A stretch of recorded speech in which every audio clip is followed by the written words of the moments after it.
Get him off this floor. Now." The CEO's voice cut through the polished executive corridor like a blade. Executives froze mid-step as she pointed directly at the quiet maintenance workers standing near the glass boardroom doors. "This area is restricted," Vivienne Harcourt snapped, her heels echoing against marble. "And you're fired." A few staff members chuckled awkwardly. Someone whispered that the janitor must have gotten lost again. The humiliation spread fast in the corridor where power lived and reputations were built. The man she dismissed didn't argue. He didn't beg. He didn't even raise his voice. Instead, he simply nodded once, calm, steady, almost patient. And minutes later, something happened that made the entire floor fall silent, because the CEO's own daughter would run straight into his arms. This story isn't really about a man losing his job. It's about what happens when power mistakes quiet strength for weakness. Before we reach the exact moment when the CEO realizes the man she fired is the only person who can save her building, remember something important. By the way, where are you watching from? Tell me in the comments below, because the truth about that quiet maintenance worker wasn't what anyone in that corridor believed.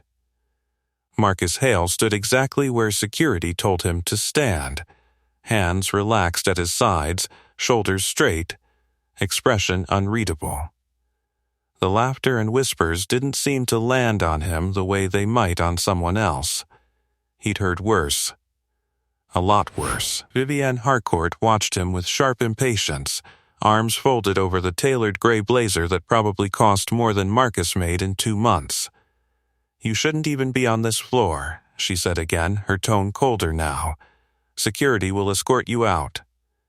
Marcus nodded once. "Yes, ma'am." No anger. No protest. Just quiet acceptance. That response somehow irritated her more than if he had argued. The executive floor of Harcourt Technologies towers stretched in gleaming lines of glass and steel. Outside the floor-to-ceiling windows, the city glittered beneath a pale winter sun. Inside, the air smelled faintly of espresso and polished marble. It was a world built for people like Vivienne, not people like him. Security Director Daniel Roark stepped forward, clearing his throat. "Sir, we'll need you to come with us." Marcus moved without resistance. As he turned toward the elevator bank, the executives behind the CEO resumed their conversations. Unbelievable, how did he even get up here? These service staff, their voices faded behind him. But Marcus heard every word. The elevator doors slid open with a soft chime. He stepped inside with Roark, the hum of the descending car filling the silence. Roark studied him for a moment. "You really shouldn't have come up here," the security director said quietly. "The CEO hates surprises." Marcus looked at the digital floor numbers dropping one by one. "I know." Roark frowned slightly. "You know." Marcus didn't explain. He simply watched the doors open onto the service level where the building's hidden machinery lived. The contrast between floors was stark. Upstairs, glass walls, executive lounges, and quiet luxury. Down here, humming generators, concrete corridors, and the metallic scent of oil. Marcus stepped out. His locker sat near the maintenance station beside racks of tools worn smooth by years of use. A small photo magnet held a picture against the metal door. A little girl with bright eyes and tangled brown hair grinned at the camera, missing one front tooth. Sophie, his daughter. Marcus opened the locker and placed his work gloves inside with careful precision. The movements were methodical, almost ritualistic. Roark lingered nearby. "You've worked here almost a year," the security director said. "Never caused problems before." Marcus shrugged slightly. Still didn't. Roark almost smiled, but the moment passed when an alarm somewhere deep in the building gave a faint, unfamiliar chirp. Marcus's head turned instantly, not toward the loud machinery, toward the quiet control panel above the electrical rack. A single red indicator blinked once, then went dark. Roark didn't notice, but Marcus did. His eyes narrowed slightly. "Something wrong?" Roark asked. Marcus shook his head. Maybe nothing. Yet his gaze lingered on the panel a moment longer than necessary. He'd spent the last year learning this building the same way he learned every environment he entered, mapping exits, systems, weak points. Not because it was his job, because it was habit.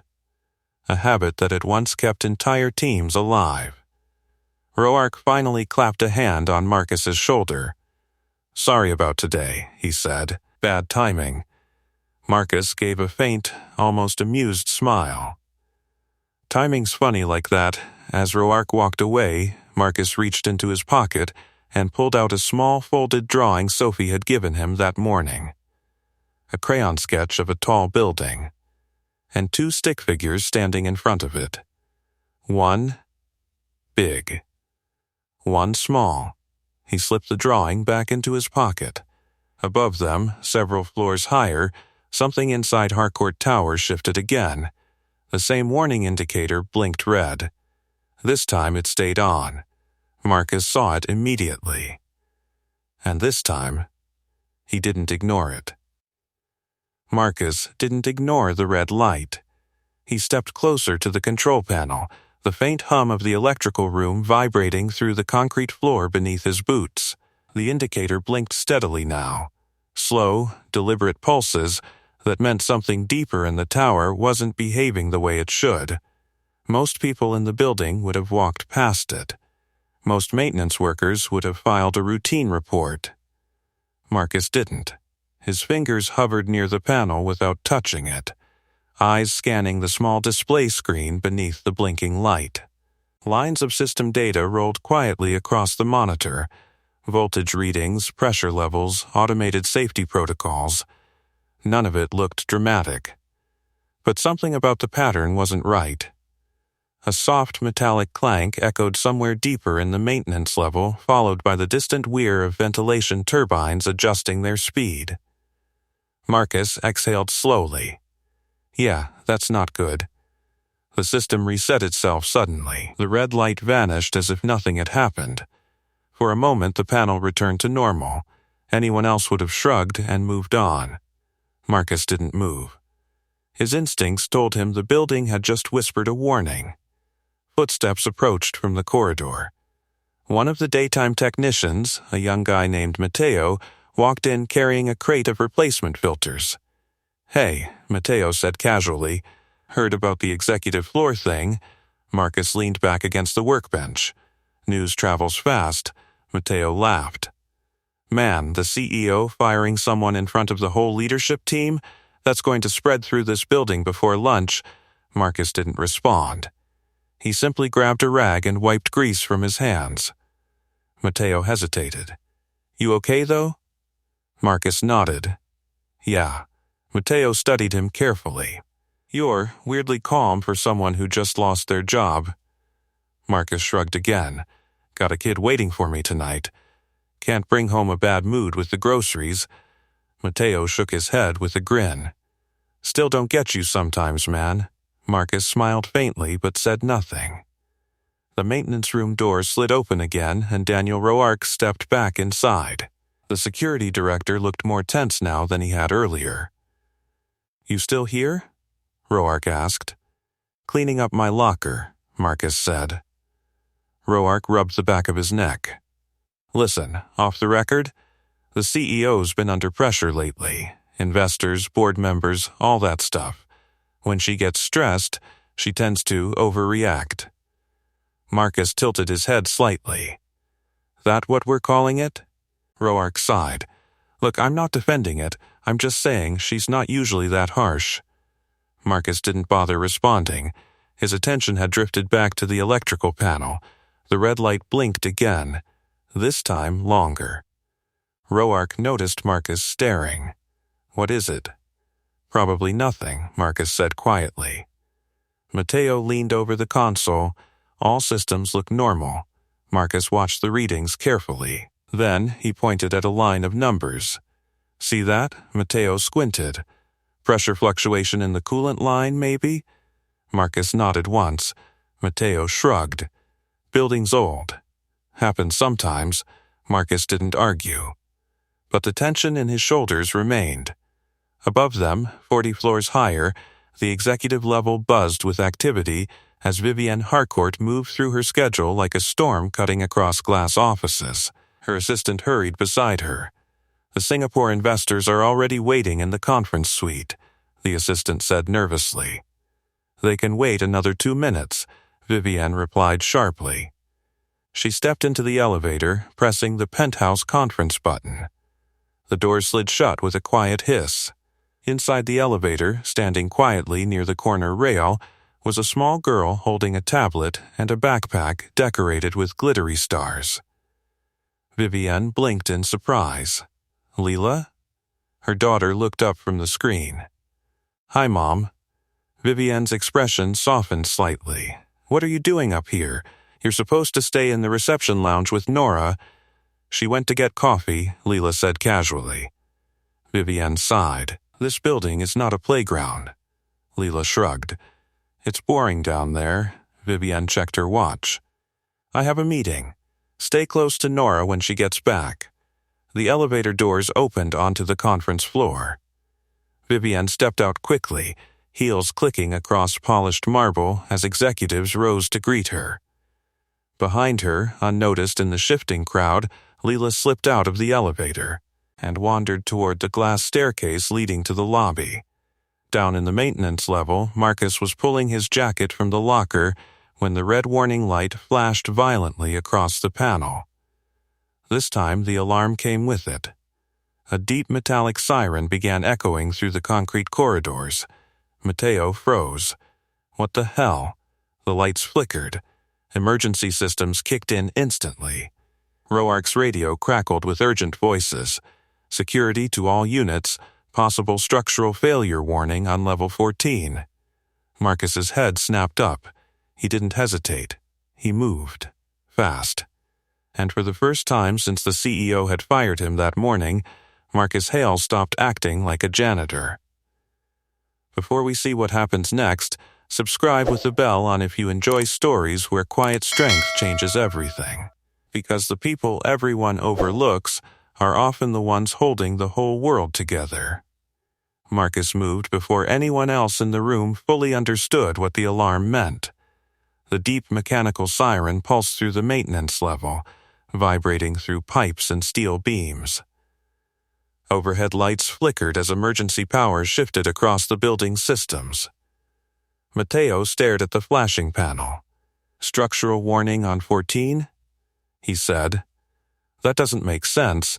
Marcus was already pulling a flashlight from the wall rack. Ventilation coolant line runs through 14, he said calmly. If pressure spikes there, it stresses the support frame.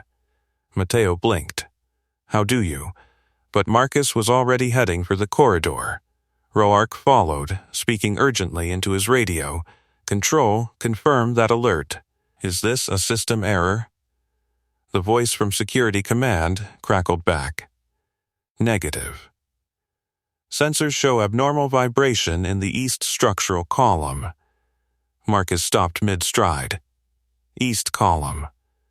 That ran directly through the lobby core. And the executive elevators. His mind began mapping the tower instantly, 40 floors of steel and concrete arranged like a familiar blueprint in his head. Pressure imbalance, cooling failure, structural stress. If the wrong systems locked at the wrong moment, parts of the tower could trap hundreds of people inside. Where's the CEO right now? Marcus asked. Roark frowned. Penthouse conference suite. Marcus nodded. And the lobby? Roark checked his tablet. Busy as usual. Marcus exhaled slowly. That's going to change. The alarm shifted tone suddenly, lower, more urgent. Matteo's face went pale. That sound means automatic containment is about to lock elevator access. Roark swore under his breath. If people are in transit when that hits, they'll get stuck between floors. Marcus finished quietly. For a brief moment, all three men stood still, listening to the echoing siren rolling through the building. Roark turned toward Marcus. "You just got fired," the security director said. "You don't have to be involved in this." Marcus didn't answer immediately. Instead, he pulled his phone from his pocket and glanced at the lock screen. A photo of Sophie smiled back at him. Missing tooth. Messy hair, that crooked grin she always wore when she tried to draw skyscrapers bigger than the page. Marcus slipped the phone back into his jacket. "Kids in the building?" he asked. Roark hesitated. "Yes, CEO's daughter is here today." Marcus nodded once. "Then we move." They hurried toward the service elevator. Above them, the tower buzzed with growing confusion. Office workers stepped into hallways. Assistants stared at flashing emergency notices on their monitors. Security guards rushed toward designated stations. But no one yet understood the real problem. The service elevator doors opened with a metallic clang. Marcus stepped inside first. Roark hit the button for level 14. The car lurched upward. Inside the elevator, the tension thickened with every passing floor. Matteo rubbed his temples. "This is insane," he muttered. "We should wait for engineering." Marcus shook his head slightly. "Engineering teams are 20 minutes out." Roark glanced at him. "How do you know that?" Marcus answered without looking away from the glowing floor numbers. "City traffic. Emergency dispatch pattern. Closest structural unit comes from the west side." Roark frowned again. "You've thought about this before." Marcus didn't reply. The elevator slowed suddenly at level 12. Then shuddered. Lights flickered. Matteo grabbed the rail. "Please don't stop, please don't stop." The elevator resumed climbing. When the doors opened on 14, a wave of hot mechanical air rushed inside. Marcus stepped out. The corridor lights blinked unevenly. A faint grinding noise echoed from somewhere behind the walls. He walked directly toward the maintenance access panel beside the east structural column. Roark and Matteo followed. Marcus crouched and opened the panel with quick practiced movements. Inside, coolant pipes trembled violently. A thin jet of vapor hissed from a fractured joint. Matteo's jaw dropped. "How did you know exactly where to look?" Marcus studied the damage carefully. "Pressure imbalance started here," he said. Roark leaned closer. "Can you fix it?" Marcus hesitated. Then he slowly closed the panel. "This isn't the main problem." Matteo blinked. "What do you mean?" Marcus stood. "The coolant line failure triggered stress sensors, but the real danger is what the building's safety system will do next." Roark's voice tightened. "What will it do?" Marcus looked toward the stairwell doors at the end of the corridor. "It'll lock down sections of the tower automatically," he said. "And if that happens while the structural frame is under uneven pressure—" He paused. Matteo swallowed. "Then what?" Marcus met Roark's eyes. The building could trap hundreds of people in the wrong places. A loud metallic boom echoed from somewhere above them. Dust drifted from the ceiling vents. Roark grabbed his radio. "All units, this is Director Roark, initiate controlled evacuation immediately." Static answered him. Then a voice from command shouted through the radio. "Too late. Lockdown sequence has started." Marcus looked up toward the upper floors. Somewhere above them, people were already trapped, and in the lobby far below, a small girl had just wandered away from the reception desk. Too late. The lockdown sequence has started. The words crackled through Roark's radio and hung in the hot air of the corridor. For a moment, no one spoke. The tower groaned again, deep and metallic, like a ship straining under pressure. Matteo wiped sweat from his forehead. Lockdown means the security grid's sealing floors automatically. Right? Roark nodded grimly. Elevators halt. Fire doors close. Stairwells restrict movement to prevent spread of damage. Marcus stared down the hallway, listening to the building the way some people listen to storms. He could feel the vibration through the soles of his boots now. Not catastrophic, but escalating. How long before the structural load evens out? Roark asked. Marcus shook his head. It won't. Mateo's voice cracked. What do you mean it won't? Marcus walked back to the maintenance panel and opened it again. The coolant pipe continued hissing quietly, vapor curling into the air. This system isn't stabilizing pressure, he said. It's redistributing it. Roark frowned. Explain. Marcus pointed upward. Upper floors are pushing weight into the east column. Lockdown seals ventilation paths that normally relieve that stress.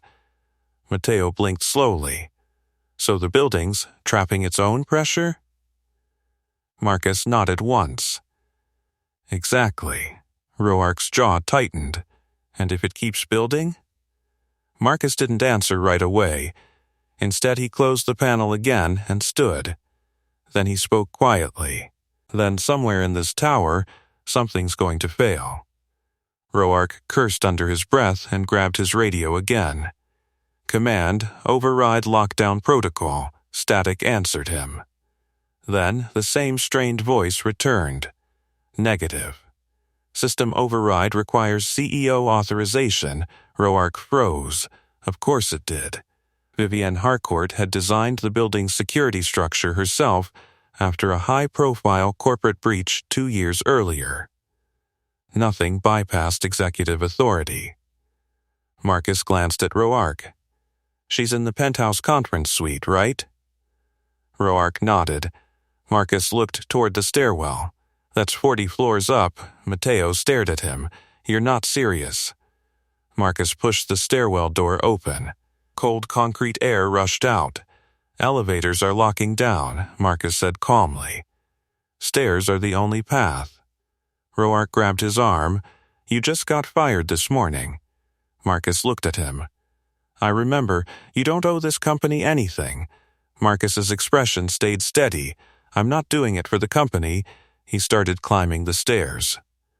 Roark hesitated only a second before following. Mateo groaned. Oh great, cardio during a structural emergency. He chased after them. The stairwell echoed with the pounding of their footsteps as they climbed. Each landing smelled faintly of dust and old concrete. Emergency lights flickered along the walls, casting red shadows that stretched across the steps. Marcus climbed with quiet efficiency. Not rushing. Not slowing. Just steady. Roark noticed it quickly. You're not even breathing hard, he said between steps. Marcus shrugged slightly. Old habit. Mateo panted behind them. What kind of maintenance worker trains like this? Marcus didn't answer. They reached the 20th floor landing when the building shuddered again. Harder this time. The stairwell lights flickered violently. Somewhere above them, a loud metallic crash echoed. Roark grabbed the railing. What was that? Marcus listened. His eyes narrowed slightly. Ventilation brace probably snapped. Mateo looked horrified. That sounds bad, it is, Marcus said. They continued climbing. Halfway up the next flight, Roark's radio crackled again. Security director, respond. Roark grabbed it. This is Roark. The voice from command sounded panicked. We've lost access to the lobby feed. Marcus stopped climbing instantly. Roark frowned. What happened? Camera systems shut down when lockdown started, the voice said. But we had visual on the CEO's daughter before that. Roark's stomach dropped. And now? Now we don't know where she is. Marcus slowly turned his head. What do you mean you don't know? Last sighting was the lobby staircase 15 minutes ago.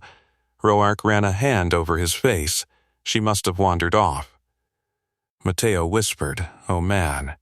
Marcus stared down the stairwell toward the lower floors. The building vibrated again. A faint grinding noise rolled through the steel beams like distant thunder. Roark noticed Marcus's expression change. What? Marcus spoke quietly. Lobby sits directly under the east structural column. Mateo blinked. The same column that's taking all the pressure? Marcus nodded once. Silence filled the stairwell. Roark swore, "We need to find her." Marcus turned around immediately. Not upward. Downward. Roark grabbed his arm again. The CEO override. Marcus met his eyes. If that column shifts, the lobby becomes the most dangerous place in the building. Roark understood instantly, and released his grip. They began running down the stairs. Fast. Concrete echoed under their pounding boots. Somewhere, far below, a small girl wandered through the enormous marble lobby, staring curiously at flickering lights and empty security desks. She didn't understand the alarms. She only knew one thing. The quiet maintenance man she liked was usually somewhere down here, and if she found him, everything would feel safe again. The stairwell door slammed open as Marcus burst onto the lower floors. His boots hit the concrete landing hard, momentum carrying him forward as Roark and Matteo struggled to keep up behind him. The emergency lights painted everything in dim red pulses that matched the slow mechanical thudding of the building's lockdown system. Every few seconds, another door somewhere in the tower is sealed with a heavy metallic crash. Marcus slowed slightly at the next landing, tilting his head. Listening. Roark noticed it immediately. "What is it?" Marcus didn't answer at first. His hand rested against the stairwell wall, fingers lightly touching the vibrating concrete. The tower was speaking again. Low groans of steel. Shifts in structural tension. Patterns of stress. He exhaled slowly, the east column still taking pressure. Matteo leaned against the railing, breathing hard. "We know that part already." Marcus shook his head. "No, it's worse now." Roark's stomach tightened. "How much worse?" Marcus looked down the stairwell. "If the pressure keeps climbing, the building's going to try compensating again." Matteo frowned. "Meaning what?" Marcus stepped back into motion, descending 2 steps at a time. "Meaning the system will redirect structural load toward the central support frame." Roark followed him quickly. "And that's bad because—" Marcus didn't slow. "Because the lobby sits under that frame." Matteo swore under his breath and pushed himself to keep up. They reached the ground-level landing moments later. The heavy fire door leading into the main lobby stood partially sealed, locked halfway down by the automated containment system. Marcus grabbed the edge of the metal panel and pulled. It resisted. Roark stepped forward and helped, forcing the door upward with a harsh scraping sound, just enough space to slip through. Marcus ducked under first. The lobby beyond looked eerily quiet. Huge glass windows framed the winter skyline outside, but inside the vast marble floor stood nearly empty. Most employees had already been pushed into sealed safety zones by the lockdown system. Only a handful of security guards remained behind the main desk, arguing over radios that weren't cooperating. One of them looked up as Marcus emerged. "Hey, this area's restricted." Marcus ignored him. His eyes scanned the open space immediately. Reception desk. Glass staircase, central atrium, no child. Roark came through the door behind him. "Where's Leela?" he demanded. The security guard shook his head helplessly. "Last we saw, she walked toward the atrium." Marcus turned. The atrium rose like a glass canyon in the center of the building, 40 stories of steel beams and balconies spiraling upward toward the skylight far above and running straight through the middle of that structure. The east support column. Marcus stepped slowly toward it. Above them, the steel frame creaked again. This time the sound was sharper, more strained. Roark followed his gaze. "Tell me that's normal." Marcus didn't respond. His attention had shifted. Near the base of the column, beside the large decorative fountain, a small backpack sat on the floor, covered in glittery stars. Matteo whispered behind them, "Is that?" Marcus was already moving. He crossed the marble floor quickly, kneeling beside the backpack. Inside the front pocket sat a small tablet still playing a cartoon at low volume, and beside it, a crumpled paper drawing. Marcus unfolded it carefully. A tall building, 2 stick figures, one big, one small, the same drawing style Sophie used. His chest tightened slightly. Roark approached cautiously. That hers? Marcus nodded once. She can't be far. Roark grabbed his radio again. All units search the lobby perimeter immediately. Static answered him again. Communications were collapsing along with the building systems. Marcus stood slowly. His eyes swept across the atrium again. Then he heard something, soft, faint, a small voice echoing from behind the massive column. Hello? Marcus turned instantly. He walked around the curved steel base, and there she was. Leela Harcourt sat cross-legged on the floor beside the fountain, staring up at the towering glass ceiling. She brightened the moment she saw him. Oh. Hi, Marcus exhaled in quiet relief. There you are. The girl stood and ran toward him. I was looking for you, she said happily. Roark stared in disbelief.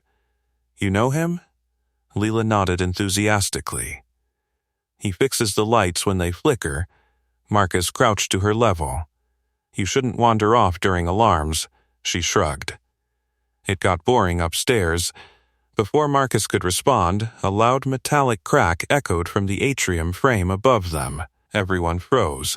The east column shifted. Just slightly, but enough to make the steel groan like a wounded animal. Marcus's eyes shot upward. That wasn't stress anymore. That was movement. Real movement.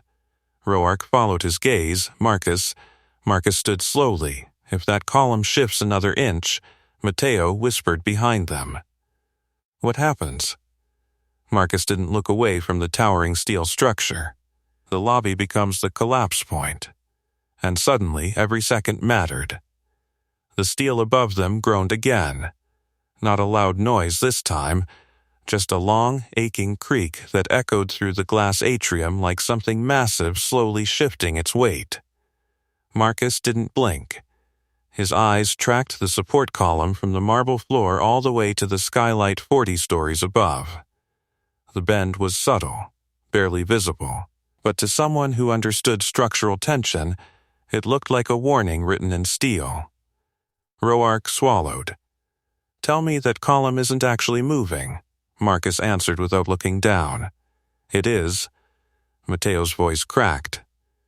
Buildings don't just move. Marcus exhaled slowly. They do when pressure has nowhere else to go. Leela looked up at them, confused. Why is the building making that sound? Marcus crouched beside her. It's just tired, he said gently. Big buildings get tired sometimes. She nodded thoughtfully, accepting the explanation the way children accept things adults say with quiet confidence. Another metallic groan rolled through the atrium. This one louder. Dust drifted from a beam above. Roark's voice tightened. How long do we have? Marcus studied the column carefully. Seconds stretched, then he answered. Maybe 10 minutes. Mateo's knees nearly buckled. 10 minutes before what? Marcus finally looked at him. Before the load transfer hits critical stress, Mateo blinked. Meaning? Marcus didn't soften it. Meaning the column could buckle. Silence crashed into the lobby.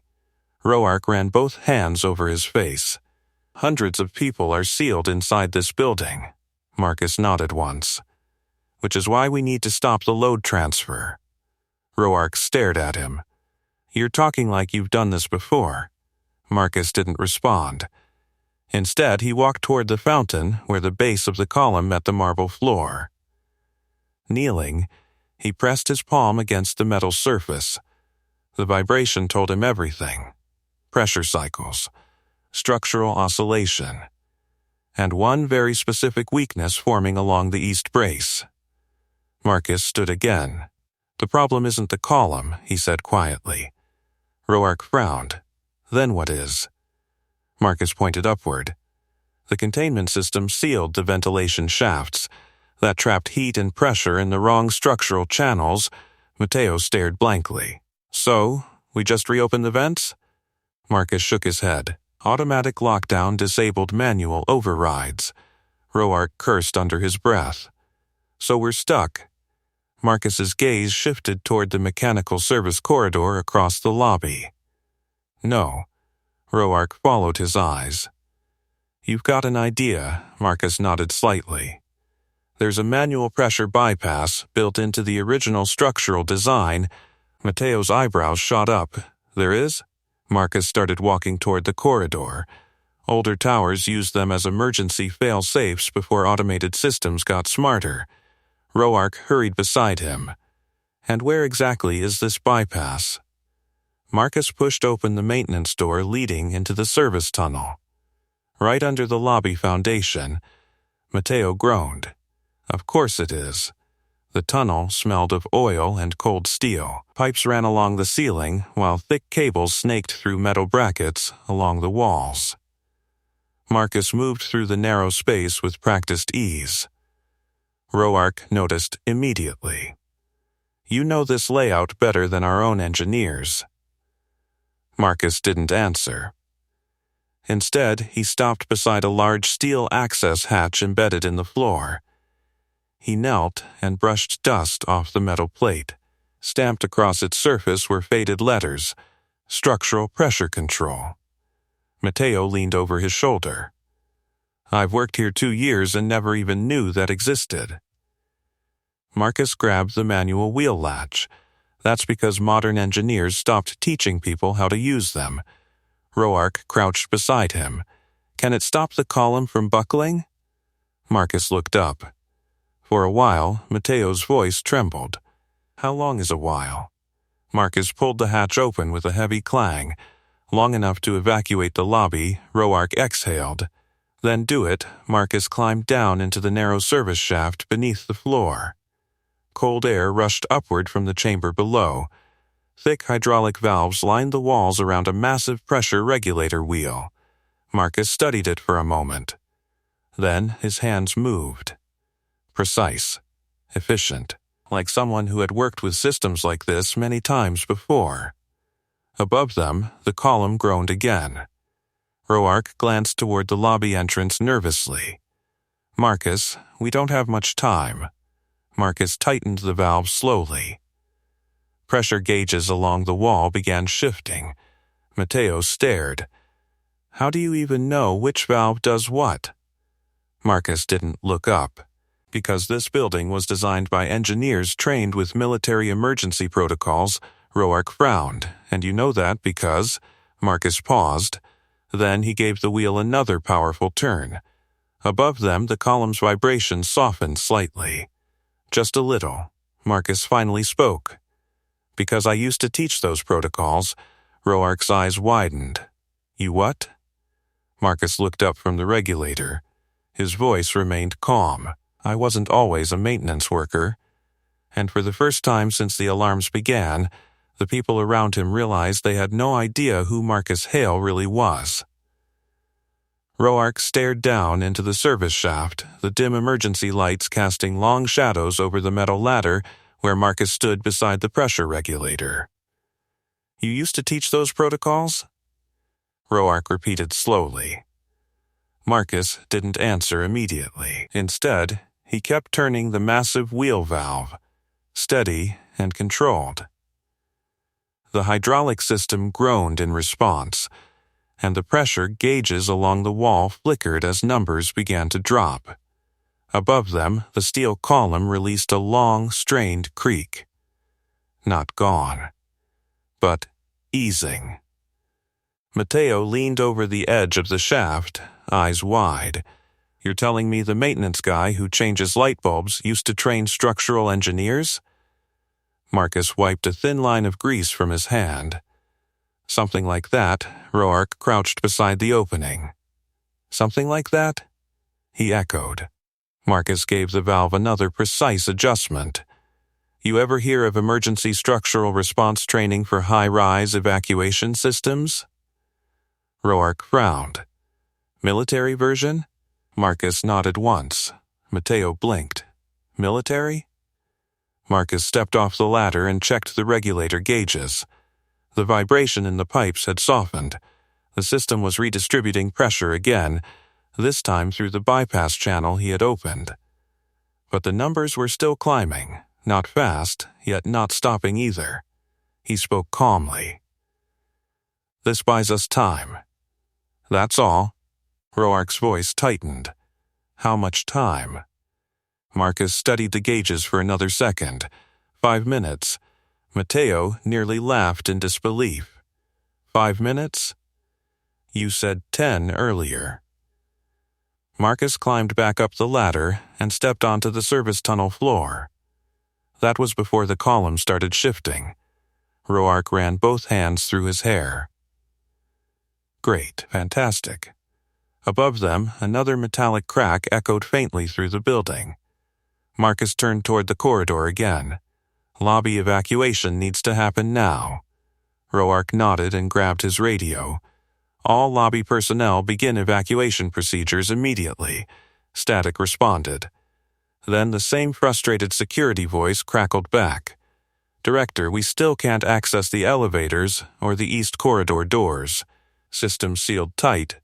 Roark swore. Marcus had already started walking back toward the lobby. Roark followed quickly. So what's the plan now, Professor? Marcus pushed open the maintenance door and stepped into the atrium again. The column still stood, but the faint bend along its spine looked slightly worse than before.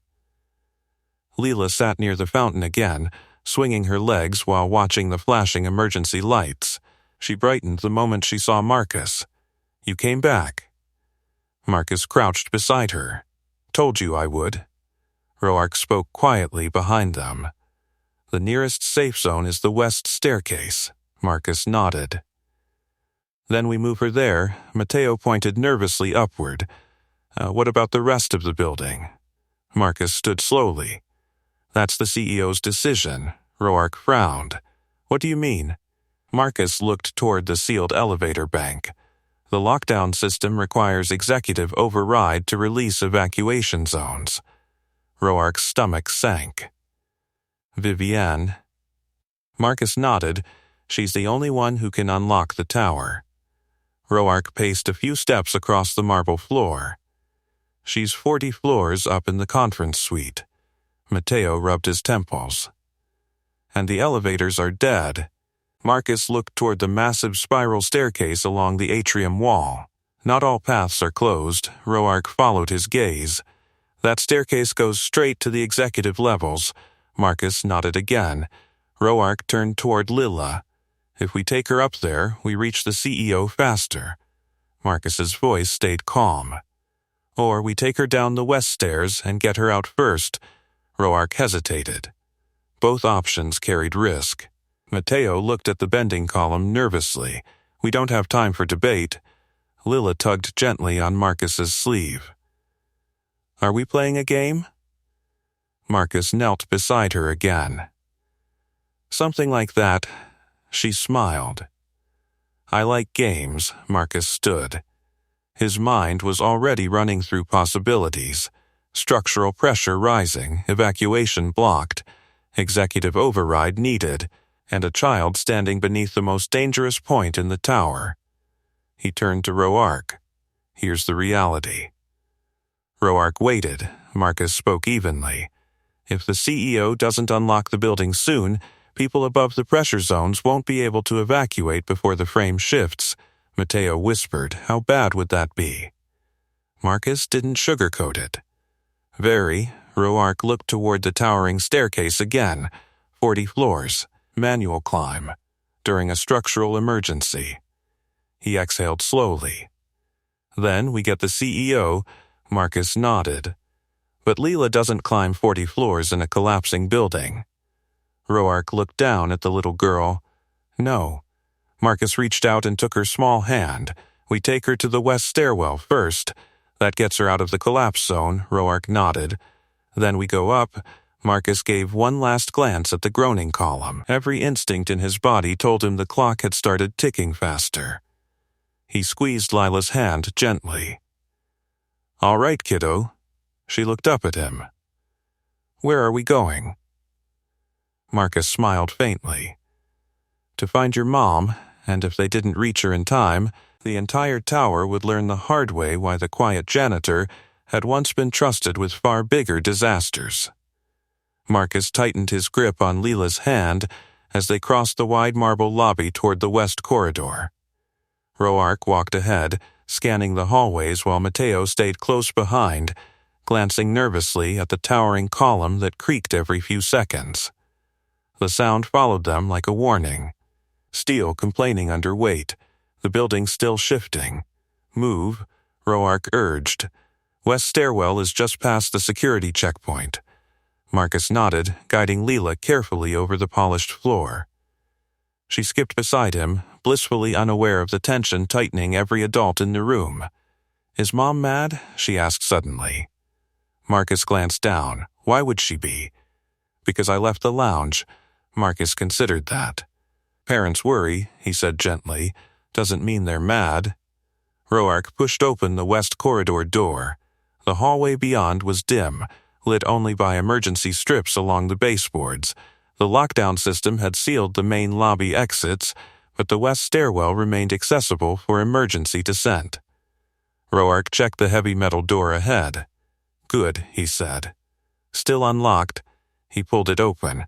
Cold concrete air spilled out. Marcus crouched beside Lila again. "Okay, kiddo. This staircase goes down to the street-level exit." She looked up the towering spiral of steps. "That's a lot of stairs." Roark forced a smile. "You're brave, right?" Lila nodded proudly. "Very." Marcus squeezed her shoulder. "There'll be security guards outside. Stay with them until your mom comes." Lila frowned slightly. "You're not coming?" Marcus shook his head. "I have to help some other people first." She thought about that. Then she hugged him quickly around the neck. "Okay." Marcus blinked once in surprise, but returned the brief hug before setting her gently toward the stairwell. Roark spoke into his radio. "West exit security, incoming child evacuation. CEO's daughter." Static answered. Then a relieved voice replied, "Copy that. We'll receive her." Roark watched Lila begin her careful descent down the stairs. When she disappeared around the first turn, he slowly closed the door. The hallway fell silent again. Mateo exhaled loudly. "Well, at least someone's getting out." Marcus turned back toward the lobby. "And now we go up." Roark looked toward the massive spiral staircase rising through the atrium. 40 floors. No elevators. And a building slowly shifting around them. Mateo groaned. "I'm already tired just thinking about it." Marcus walked toward the base of the staircase. His expression remained calm, but his mind was racing through the structural map of the tower again. The pressure bypass he opened downstairs would slow the collapse, but not stop it. The building still needed full evacuation. And that required one thing: Vivienne Harcourt. Roark stepped beside him. "You really think she'll listen?" Marcus looked upward at the endless steps winding toward the executive floors.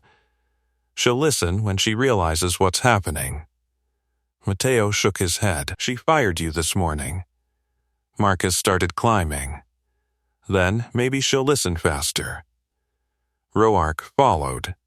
The staircase echoed with their footsteps as they climbed through the open atrium. From this angle, the column looked even worse. A subtle bend along its length. A slow ripple of tension passing through the steel every few seconds. Marcus kept counting the vibrations silently. Every one of them told him the same thing. The clock was shrinking. Mateo huffed behind them. "I swear, if we survive this, I'm transferring to a building with fewer floors." Roark almost laughed. Almost. But the sound died when another loud crack echoed through the atrium above them. Dust drifted downward like gray snow. Marcus didn't stop climbing. His voice remained steady. Column stress just increased again. Roark wiped sweat from his forehead. Of course it did. They passed the 10th floor. Then the 15th.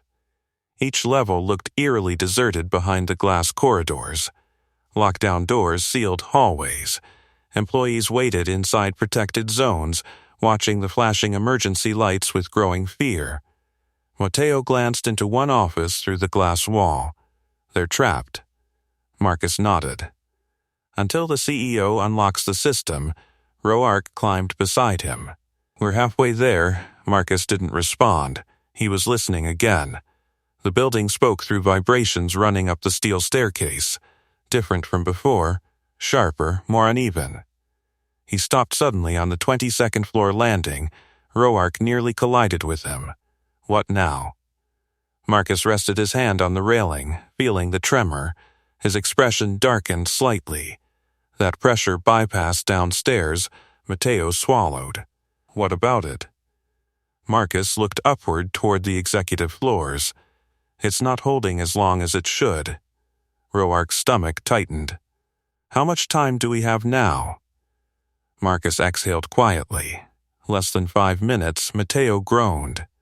Fantastic. Marcus started climbing again, faster now.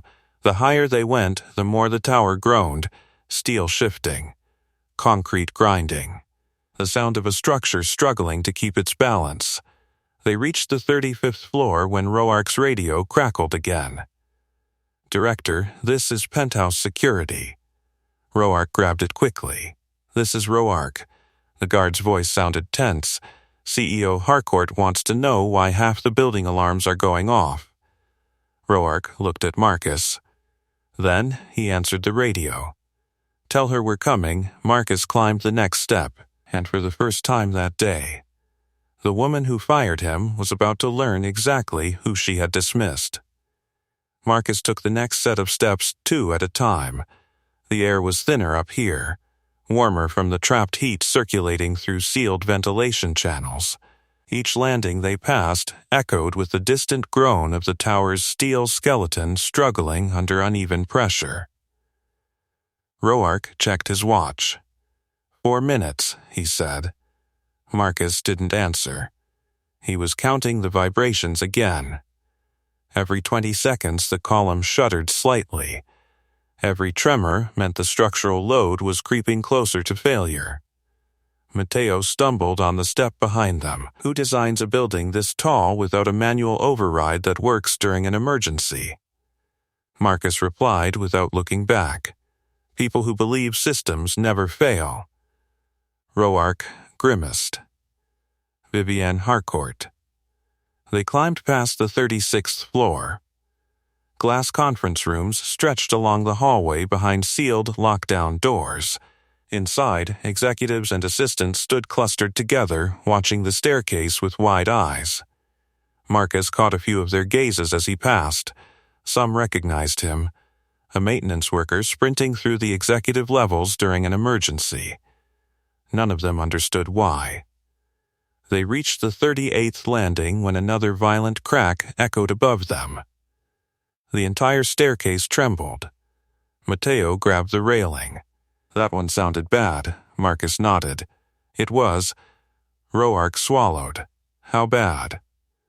Marcus finally slowed. The east column just shifted again. Mateo whispered, Is that survivable? Marcus didn't soften the answer. Depends how fast we move. Roark pushed ahead toward the final flight of stairs. Then, let's move. They climbed the last 2 levels quickly. The penthouse corridor opened before them, wide glass walls, polished floors, and expensive artwork lining the hall. A pair of security guards stood outside the conference suite doors. Both looked stunned when they saw the group approaching. Director, one guard said. Roark didn't slow down. Open the door. The guard hesitated. Ma'am is in the middle of. Roark pushed past him and threw the door open. Inside the conference room, a dozen investors sat around a long glass table. Vivienne Harcourt stood at the head of it, mid-sentence. Temporary systems malfunction, but Harcourt Technologies has. She stopped. The entire room turned toward the sudden interruption. Vivienne's eyes locked onto Marcus. For a split second, confusion crossed her face. Then, recognition. The maintenance worker she had fired that morning, standing in her boardroom. During an emergency. Her expression hardened instantly. "What is he doing here?" she demanded. Roark stepped forward. "Vivienne, we have a structural problem." She folded her arms. "I'm aware of the alarms." Marcus stepped forward calmly. "It's more than alarms." Vivienne turned toward him sharply. "I wasn't speaking to you." Marcus didn't react. "The east support column is taking uneven structural load due to containment lockdown," he said evenly. One of the investors frowned. "What does that mean?" Marcus met the man's eyes. "It means the building's pressure systems are working against themselves." Vivienne scoffed. "My engineers designed those systems." Marcus nodded. "They did." Then he added quietly, "But the emergency sequence wasn't meant to activate during coolant pressure imbalance." Roark watched Vivienne carefully. She hated being challenged, especially publicly. Her gaze returned to Marcus. "You were dismissed this morning," she said coldly. "Yes, so why are you still in my building?" Marcus didn't raise his voice. "Because your building is about 4 minutes away from structural failure." The room went silent. Vivienne stared at him. Then she laughed. Not amused. Dismissive. "That's ridiculous." Marcus stepped toward the window overlooking the atrium. He pointed downward. "Look at the east column." Reluctantly, several executives stood and approached the glass. From the penthouse view, the subtle bend in the column was unmistakable. One of the investors went pale. Vivienne's smile disappeared. Marcus continued calmly. "Your lockdown protocol sealed ventilation shafts, trapping pressure in the wrong channels. My bypass downstairs slowed it, but not enough." Roark blinked. "You opened the pressure regulator?" Marcus nodded. Vivienne turned sharply. "You tampered with my building systems?" Marcus met her gaze. "I kept them from collapsing." Matteo spoke quietly from the doorway. For now, the room filled with uneasy whispers. Vivienne looked from the column to Marcus. For the first time that day, uncertainty flickered in her eyes. Marcus spoke again. "Hundreds of people are sealed in pressure zones," Roark added, "and your daughter was in the lobby." Vivienne's head snapped toward him. "Was?" Marcus nodded. "She's safe now." Vivienne's shoulders relaxed slightly. Then her expression hardened again. "What exactly are you asking for?" Marcus stepped closer to the conference table. Executive override. Vivienne frowned. "To do what?" Marcus didn't hesitate. "Unlock the building." The investors exchanged worried glances. Vivienne looked toward the bending column again. Then back at the quiet man she had fired hours earlier. The man who now stood in her boardroom explaining how to save her tower. And suddenly, she wasn't quite as certain of her authority as she had been that morning. The conference room stayed silent. Every investor at the glass table stared through the towering windows at the east column running down the atrium. From this height the bend was undeniable, subtle, but wrong in a way that made the stomach tighten. Vivienne Harcourt didn't speak for several seconds. Her arms remained folded, but the confidence that had filled the room minutes earlier was gone. "You're telling me," she said slowly, "that my building is about to collapse." Marcus shook his head. "No." A ripple of relief passed through the investors. Then he finished the sentence. "I'm telling you it will, if you don't unlock the evacuation system." Roark stepped beside him. "Security teams can't move people while lockdown is active." Vivienne's gaze moved between them. "You expect me to believe the word of a maintenance worker who broke into my boardroom?" Marcus didn't react.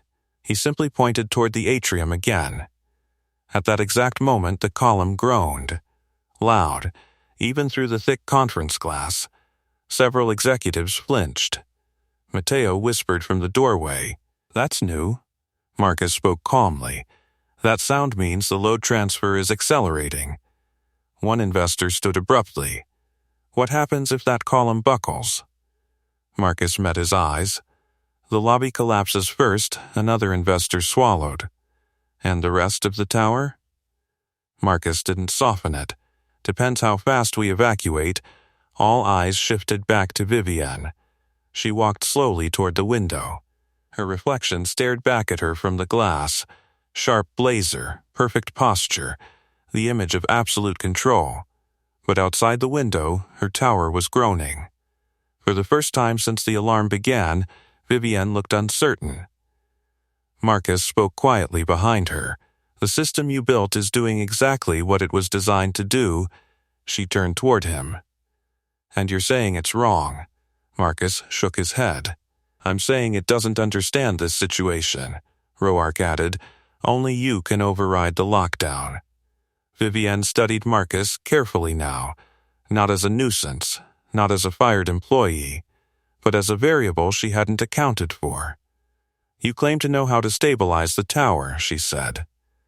Marcus answered honestly.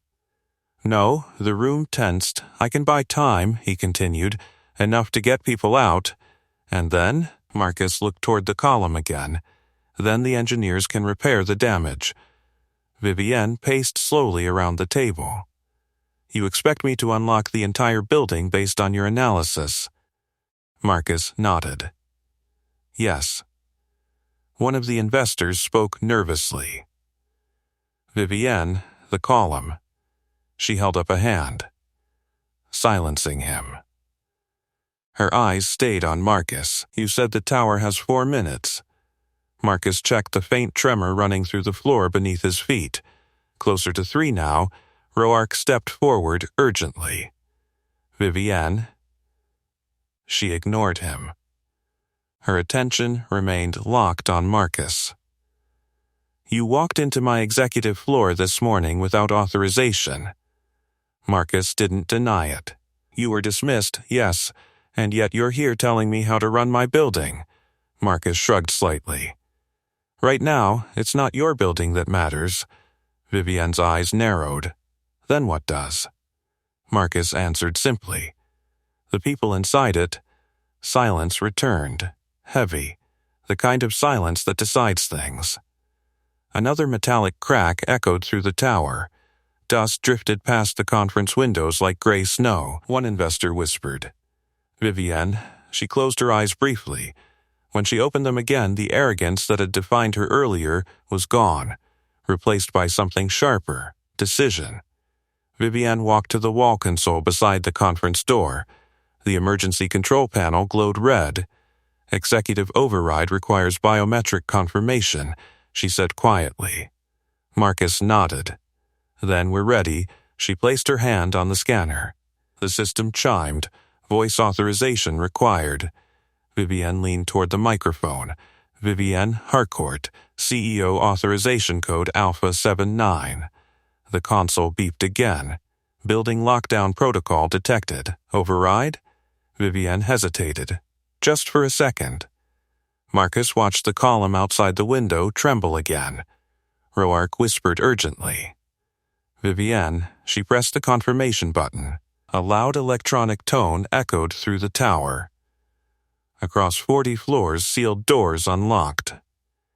Elevators rebooted. Emergency corridors opened. The atrium lights shifted from red to white. Marcus exhaled slowly. Evacuation had begun. Roark grabbed his radio immediately. "All units begin full evacuation. Move everyone out now." Below them, hundreds of employees poured into hallways as lockdown barriers lifted. But Marcus didn't celebrate. He was still watching the column. Because something about the vibration hadn't stopped. Matteo noticed his expression. "What now?" Marcus spoke quietly. "That bypass downstairs was never meant to hold this much load." Roark froze. "Meaning?" Marcus looked at him. "It's going to fail." Vivienne turned sharply. "How long?" Marcus listened to the steel again. The column groaned once more. Then he answered. About 60 seconds. And suddenly the evacuation wasn't just urgent. It was a race. The tower shuddered again. This time the vibration rolled through the penthouse floor like distant thunder under the glass. Marcus didn't move from the window. His eyes tracked the east column all the way down the atrium as emergency lights across the tower shifted from red to white. Evacuation had begun. But it was chaos. Below them, office doors were flying open as hundreds of employees poured into stairwells and corridors. Roark's radio erupted with overlapping voices. Security Team 3 moving employees from Level 20. West stairwell overloaded, redirecting traffic. Elevators back online but running slow. Roark barked into the radio. Keep them moving. No stops. Marcus listened to the column again. The vibration had changed. Faster now. Sharper. Matteo noticed immediately. You're doing that listening thing again. Marcus nodded slightly. Because the tower's telling me something. Vivienne crossed the room quickly. What now? Marcus turned toward her. The pressure bypass downstairs is about to fail. Roark stiffened. You said we had a minute. Marcus looked back at the column. Closer to 40 seconds now, one of the investors stood abruptly. We need to leave. Roark shook his head. Stairwells are still clearing. If we rush now, we'll jam the evacuation. The investor stared at him. So we just wait for the building to collapse? Marcus stepped toward the conference table. No. Everyone looked at him. Marcus pointed at the digital blueprint display mounted along the wall. The emergency system had automatically pulled up a structural map of the tower during the evacuation sequence. Marcus tapped the east column on the screen. This is where the load is concentrating. Then he pointed to another section slightly higher, and this is where the frame will try to redistribute it once the bypass fails. Vivienne frowned. That area holds the atrium cross brace. Marcus nodded. Yes, Matteo blinked. Which is bad, right? Marcus looked at him. If that brace absorbs the pressure suddenly, it will snap. Roark ran a hand over his face. And when that happens, Marcus spoke calmly, the column will straighten. Matteo almost laughed. That sounds like a good thing. Marcus shook his head. Not if it does it violently. Vivienne understood first. The energy release would destabilize the whole frame. Marcus nodded. Yes, silence filled the room again. Roark asked the question everyone feared. So what do we do? Marcus studied the blueprint again.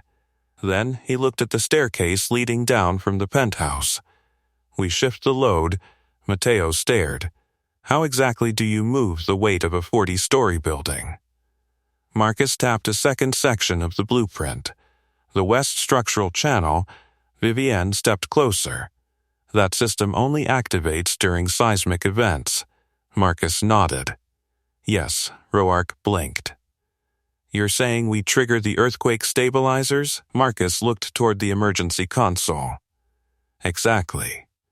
Vivienne crossed her arms. That system redistributes weight across the entire frame. It's extremely sensitive. Marcus met her gaze. It's also our only option. Another loud crack echoed from the atrium below. Everyone turned toward the window. The east column bent another fraction of an inch. Matteo whispered, That doesn't look good. Marcus turned back to Vivienne. The stabilizer controls are on the main console. She hesitated. That system wasn't designed to be triggered manually. Marcus replied quietly. Neither was this emergency. Roark checked his watch. 20 seconds. Vivienne looked between the screen, the column, and Marcus. Hours earlier, she had fired him for standing on the wrong floor. Now he was the only person in the room who understood how to keep the tower standing. Marcus didn't push. He simply waited. Because the building wasn't waiting. Another metallic crack echoed upward. dust drifted past the windows again, Roark's voice dropped. Vivienne. She turned toward the console. Her fingers hovered over the seismic control switch. If this fails, she said quietly, we lose the tower. Marcus nodded. If we don't try, we lose the people inside it. Vivienne inhaled slowly. Then she flipped the switch. Deep inside the building, massive stabilizer pistons activated. A heavy mechanical rumble surged through the tower. Marcus turned toward the window again. The east column trembled violently. Then slowly, painfully, the bend began to ease. Matteo's eyes widened. It's working. Marcus exhaled quietly. For the first time since the alarms began, the steel above the atrium stopped groaning. The tower stabilized. Roark grabbed the radio again. All units continue evacuation. Structure is stabilizing. Cheers and relieved voices crackled through the channel. Vivienne leaned heavily against the console. Her tower still stood. And the quiet man she had fired that morning had just saved it. For several seconds, no one in the penthouse conference room moved. The building was still humming, but the violent groaning that had filled the atrium minutes earlier had faded into a deep mechanical rumble as the seismic stabilizers continued redistributing the structural load. Marcus stood near the window, watching the east column carefully. The bend that had threatened to snap the tower apart was slowly straightening as the pressure spread across the building's frame. Roark's radio buzzed again. Director, west stairwells are clearing. Most floors are already empty. Roark let out a long breath he didn't realize he'd been holding. Copy that. Keep moving everyone out. Matteo leaned against the glass table, laughing softly in disbelief. I cannot believe that just worked. Marcus finally stepped back from the window. It worked because the stabilizers were designed for worst-case scenarios, he said calmly. This just happened to qualify. One of the investors approached the glass cautiously and looked down the 40-story atrium. Below them, employees streamed toward exits in organized lines as security guided them outside. No collapse, the man whispered. Incredible, Vivienne Harcourt remained beside the emergency console. Her hand still rested on the seismic override switch. Slowly, she turned toward Marcus. For the first time since he had entered the room, she didn't look angry. She looked thoughtful. You said you used to teach structural emergency protocols, she said quietly. Marcus nodded. I did. Roark raised an eyebrow. You're going to leave it at that? Marcus gave a faint smile. Retired Military Infrastructure Response Unit, he said. We trained engineers how to keep buildings standing during disasters. Matteo blinked. So, the maintenance guy who fixes our lights used to teach people how to stop skyscrapers from collapsing. Marcus shrugged lightly. Life changes. Vivienne studied him carefully. Hours earlier, she had dismissed him as an inconvenience. Now, the entire boardroom knew the truth. One of the investors spoke quietly from behind the table. Vivienne, if he hadn't intervened... I know, she said. Silence settled over the room again. Outside the window, emergency vehicles were beginning to arrive at the building entrance as evacuation crews secured the perimeter. Roark checked the radio again. Last evacuation teams leaving level 12, he reported. Marcus nodded. Good. Vivienne stepped away from the console and walked slowly across the conference room floor. Her heels echoed softly in the quiet space. She stopped a few feet from Marcus. This morning, she said, I fired you. Marcus didn't argue. You did. She looked toward the window again. And this afternoon you saved my building. Marcus shook his head. I saved the people inside it. Vivienne gave a small nod. Then she extended her hand. It was a simple gesture, but the entire room understood what it meant. Recognition, respect, and a public admission that the quiet man she had dismissed was worth far more than she had believed. Marcus looked at her hand for a moment. Then he shook it. Roark grinned slightly. Guess that means he's rehired. Vivienne glanced toward the security director. Not quite. Everyone looked at her. She turned back to Marcus. You clearly don't belong in maintenance. Marcus smiled faintly. I didn't mind it. She folded her arms again, but this time the gesture wasn't arrogant. It was thoughtful. Harcourt Technologies could use someone who understands both systems and people. Mateo whispered to Roark, that sounds suspiciously like a job offer. Roark chuckled quietly. Marcus didn't answer immediately. Instead, he looked toward the staircase leading down the atrium. Somewhere outside that building his daughter Sophie was probably waiting for him, wondering why he was late. He exhaled softly. We'll talk about it, he said. Vivienne nodded once. Fair enough. The emergency crews outside continued guiding employees away from the tower as structural engineers began preparing inspections. But inside the conference room, the balance of power had already shifted. The man who had entered the tower as an overlooked janitor was leaving as the person everyone now understood had saved them all. And sometimes that's how real strength works. It doesn't shout. It waits quietly, until the moment the world needs it most. If you enjoyed this story, ask me for the next story title. Subscribe, and don't miss our next story. The billionaire mocked the quiet mechanic at his own factory until the machine stopped listening. Trust me, you'll feel it.